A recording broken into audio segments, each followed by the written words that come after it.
The metal tray sat before him like a mirage. Steam rose from portions that seemed impossibly generous. Roast beef, real potatoes, mashed white and smooth, bright green vegetables, fresh bread with actual butter, even fruit, sweet and colorful. The young Japanese soldier stared. His hands wouldn't stop shaking. October 1943, in rural Arkansas.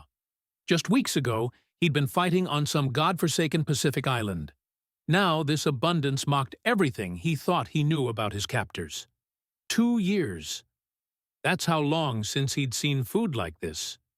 2 years of roots and bark and whatever scraps the Imperial Army could spare. His stomach cramped with hunger and disbelief. Around him, other prisoners whispered. Their voices carried fear mixed with wonder. Some believed it had to be poison. Others wondered if death had taken them to some strange realm, where enemies fed you better than friends ever had. This scene played out across America. Dozens of prison camps scattered through the heartland. Tens of thousands of Japanese soldiers experiencing shock so complete, it rewrote their understanding of everything they'd believed about this war. The transformation began with food, but the roots ran deeper than hunger. Hell had many faces in the Pacific theater. By late 1942, Japan's lightning victories had turned into bloody stalemates. Islands became death traps. Guadalcanal, Tarawa. Names that meant suffering. Supply lines snapped like overstretched rubber bands. Japanese forces found themselves cut off, isolated, starving. The enemy closed in while rations dwindled to nothing. 600 calories. That's what prisoners in Japanese-held territories received on good days. Often less. Much less. Malnutrition became epidemic. Bodies wasted away while the war ground on. Japanese soldiers fared little better than their captives. The Imperial Army's philosophy sounded noble in training. Live off the land, they said. Survive through spiritual strength. Reality proved harsher than ideology. Foraging became desperate scavenging. Roots, leaves, anything remotely edible disappeared into empty stomachs. Tree bark became cuisine when nothing else remained. Meanwhile, across the Pacific, America transformed. The arsenal of democracy, historians would call it later. Even with rationing at home, abundance flowed like water from an endless spring. American farms produced record harvests. Despite restrictions, the average American consumed more protein and calories than soldiers anywhere in the Pacific. The contrast couldn't have been starker. Geneva Convention rules seemed clear enough. Prisoner food must match what the captor's own soldiers received. Quality and quantity both. No denial of food as punishment. Japan had signed but never ratified these standards. America took them seriously. More than seriously. American camps often exceeded the minimum requirements. Basic human decency demanded nothing less. Significant numbers arrived in 1943. The Pacific tide was turning. Japanese prisoners began reaching American soil as battles shifted in favor of the Allies. Unlike Europe, where surrender happened regularly, Japanese military culture made capture extraordinarily rare. Bushido Code taught that death was preferable to shame. Surrender meant disgrace, worse than dying.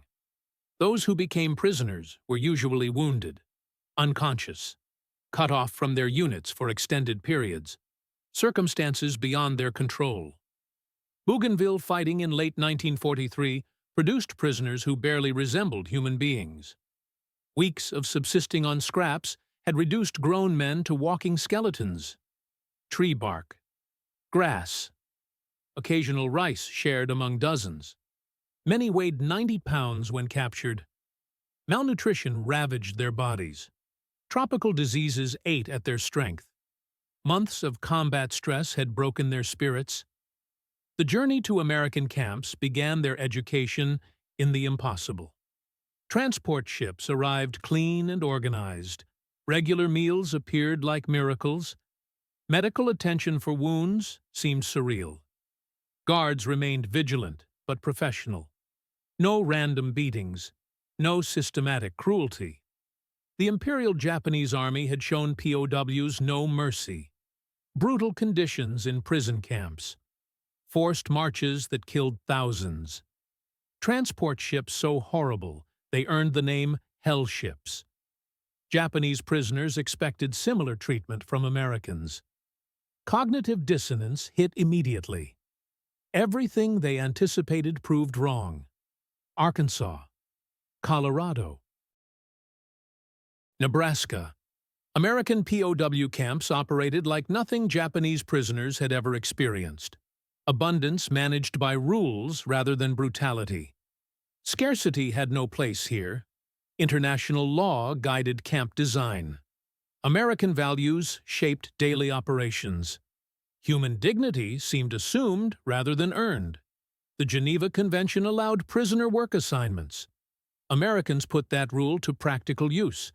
3 productive years lay ahead: grape picking, cotton harvesting, cannery work, food processing plants, foundries. But the work came secondary to the meals. Fresh meat appeared daily. Vegetables arrived in portions that seemed wasteful. Bread came with butter. Dairy products flowed freely. Even under wartime rationing, America's agricultural output meant POW camps could provide nutrition exceeding what Japanese soldiers had received during peacetime. The psychological impact cut deeper than simple nutrition. Propaganda had painted Americans as barbaric demons. Torture and murder awaited any Japanese who fell into American hands. Instead, captives found medical care, adequate shelter, food that surpassed what American civilians ate under rationing restrictions. Abundance represented philosophical differences that went to the core of how nations approached war and human welfare. Japanese military doctrine emphasized spiritual strength over material comfort.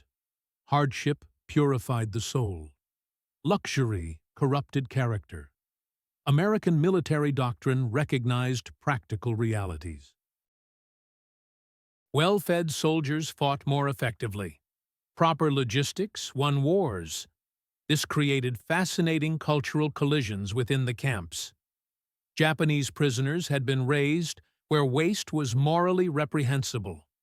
They watched American guards throw away food scraps that would have been precious treasures. Yet they also witnessed the systematic efficiency that produced and distributed these meals. Newly arrived prisoners often refused to eat. Conviction that food was poisoned ran deep.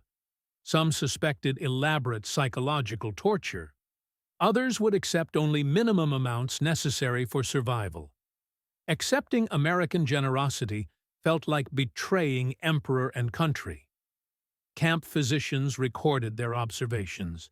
Physical wounds weren't the most difficult part of treating these men initially. Convincing them that Americans actually intended to heal them proved harder. That proper food and housing met basic human standards required patient demonstration. Word spread through camps gradually. Carefully censored letters eventually allowed some prisoners to contact home. Reality of their treatment began challenging fundamental assumptions about their enemy and their war. Some prisoners studied their captors with military intensity. They observed American guards who missed their families, who showed photographs of children, who demonstrated genuine concern for prisoner welfare. This didn't match demonic caricatures they'd been taught to expect. Food became daily evidence of contradictions. Every meal reminded them that captors possessed not only material resources to feed enemies well, but cultural values that made such treatment seem normal and necessary. Stories created underground networks of whispered conversations as 1944 progressed. More prisoners arrived from increasingly desperate Pacific battles. Those facing capture heard from those already in American custody. Survival was not only possible, they might find themselves better fed as prisoners than they had been as active combatants. Daily routine of adequate food began working deeper changes. Medical care and humane treatment gradually transformed these men's understanding, not just of their enemies, of their war, of themselves. Questions emerged that went beyond barbed wire. What would these men make of experiences that contradicted everything they'd been taught about America and Americans? The meals weren't just nourishment for bodies. They were slowly reshaping understanding of the world itself.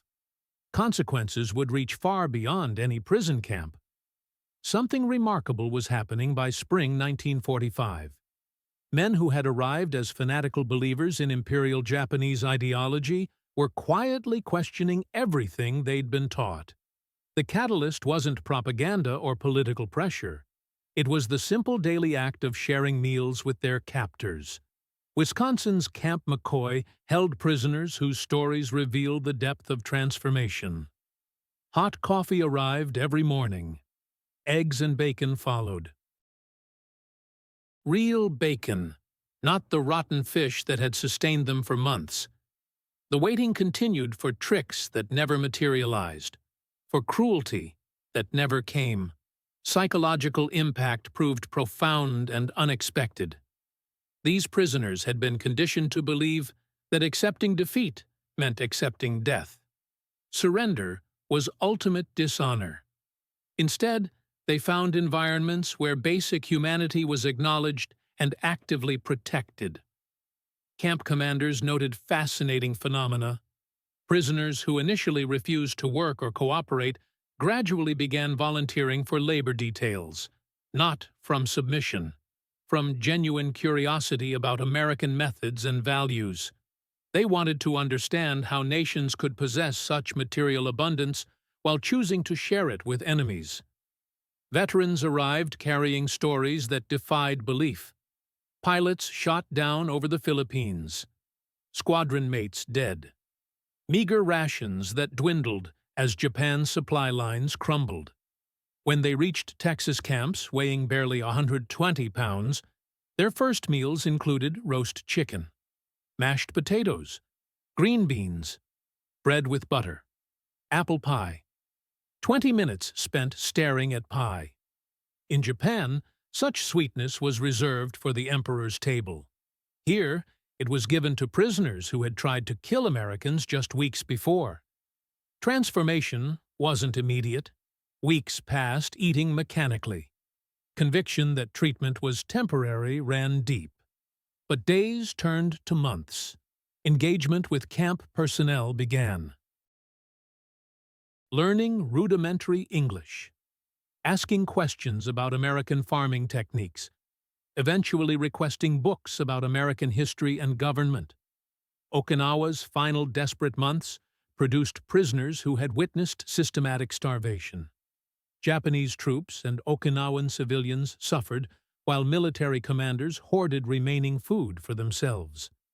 The contrast with American prison camps was so stark that hallucinations seemed more likely than reality. 3 meals daily. Meat, vegetables, bread, milk. Foods that had become nearly forgotten memories. But more than the food itself was the way it was served. With plates, with utensils, with care. Treatment like human beings, not animals or demons. Camps developed rhythms structured around dignity rather than degradation. Morning roll call preceded breakfast. Eggs, bacon or sausage, toast, coffee and fruit juice appeared reliably. Work details began after morning meals. Prisoners were assigned various tasks: agricultural work on nearby farms, maintenance of camp facilities, production work in nearby factories under guard supervision. Midday lunch featured hearty stews, sandwiches with real meat, soup and vegetables. Dinner was the most substantial meal: roast beef, pork, or chicken, potatoes, seasonal vegetables, bread, frequently dessert. Between meals, clean water remained available. Medical care was provided. Recreational activities were permitted. This routine represented revolution in these men's experience.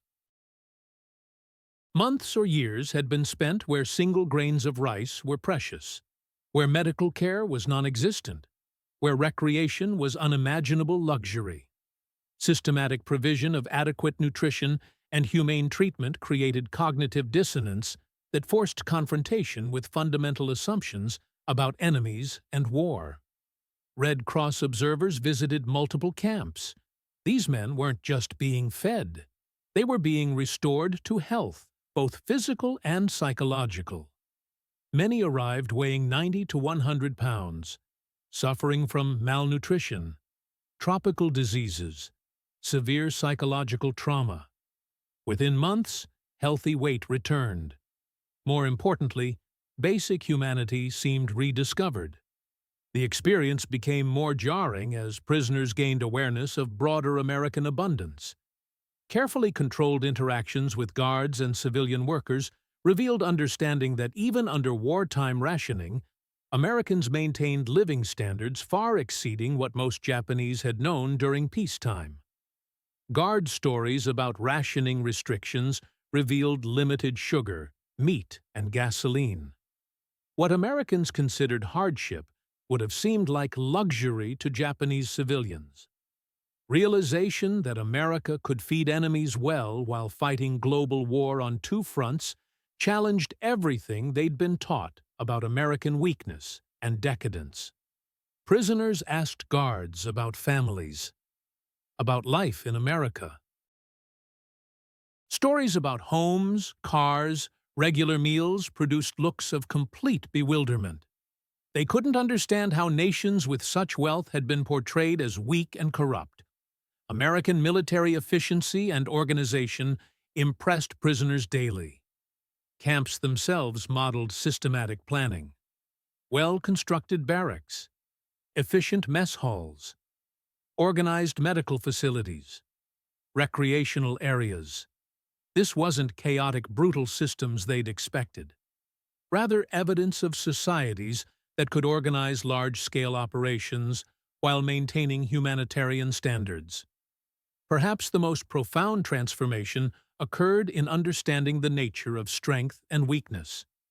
Japanese military culture taught that hardship built character. Suffering was purifying. Material comfort was corrupting. Yet here were Americans who combined material abundance with military effectiveness and surprisingly moral consistency. Many prisoners began keeping diaries, recording not just daily experiences, but evolving thoughts about war, country, and captors. These documents, later studied by historians, reveal gradual but fundamental shifts in worldview. Troubling realizations emerged. Americans fed prisoners better than their own officers had fed them. Medicine was given when sickness occurred, while commanders had left wounded soldiers to die. Letters were allowed, while armies had censored everything. Who then were the civilized people in this war? This wasn't Stockholm Syndrome or simple gratitude. It was genuine intellectual and moral revolution. These men confronted the possibility that their understanding of civilization, strength, and national character had been fundamentally wrong. Japan's surrender in August 1945 produced complex reactions in American POW camps. Some prisoners felt relief. Others experienced shame. Many felt mixtures of both. Almost universally, they faced questions about what captivity experiences meant for understanding of homeland and future. Repatriation processes revealed full extent of transformations these men had undergone. Many requested permission to remain in America. Others asked to return with American families. Still others requested books, tools, or seeds to take back to Japan, hoping to introduce American agricultural or organizational techniques to devastated homelands. Camp chaplains noted in final reports that these men were returning to Japan as different people than when they'd left, They had seen that enemies were capable of mercy, efficiency, and genuine humanity. They had experienced abundance managed with discipline rather than scarcity enforced through brutality. They carried questions that would reshape understanding of their place in the world. Experiences of Japanese POWs in American camps became largely hidden chapters in broader stories of post-war reconciliation between the United States and Japan. Many former prisoners became advocates for democratic reform, supporters of new Japanese constitutions. Bridges between two cultures. Some established businesses based on American models they had observed. Others became teachers, sharing experiences with new generations of Japanese students.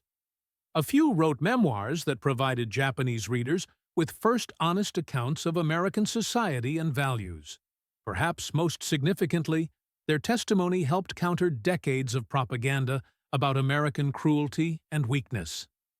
In small towns and rural villages across Japan, former prisoners quietly shared stories of American generosity, efficiency, and humanity.